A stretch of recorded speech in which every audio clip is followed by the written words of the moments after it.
One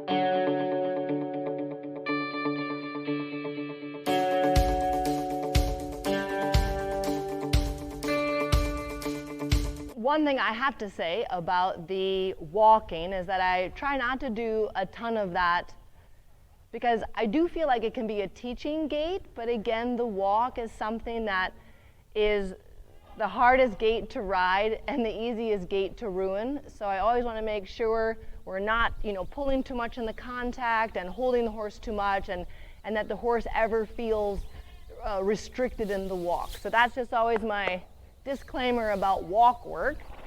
Good boy. All right, good boy. This is part of his release, so this is great. We're gonna get this right before. Good boy.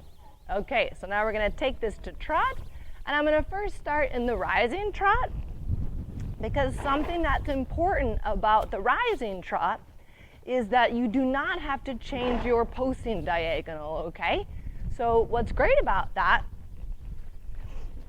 is, again, we're working on getting the horse between both aids and supple through both sides. So again, I keep the same idea going, where like I come past C and I make myself really straight. I start to flex them a little bit to the left, and then it's a nice leg yield down the rail, head to the wall. If your horse is a little spooky with stuff on the outside, then I would ride a little bit farther off the track. And again, I want to make sure I set the horse up for a nice corner, that the horse feels with me. So now I'm going to pretend he's going to be spooking at this stuff, so maybe I would do it more on the second track, just so that the horse doesn't feel like he's got to get straight up against, whatever he's afraid of. Good boy. And this posting on this diagonal allows me to be able to put my inside leg on when I'm down in the saddle. So it's now, left hind, left hind, left hind. Good boy. And again, now I'll do it in a little sitting trot. I'm going to switch my whip to set the horse up for success, because I know this yielding off my right leg, like most horses under the sun, is a little bit hard. So again, I start to, and you could see him, a little bit tense up, because he's like, oh, this is going to be my hard side. So again, I want to help him find his flow.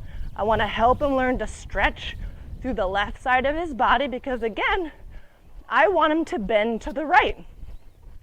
But what does bending to the right mean? That means raising and stretching the left side of his back.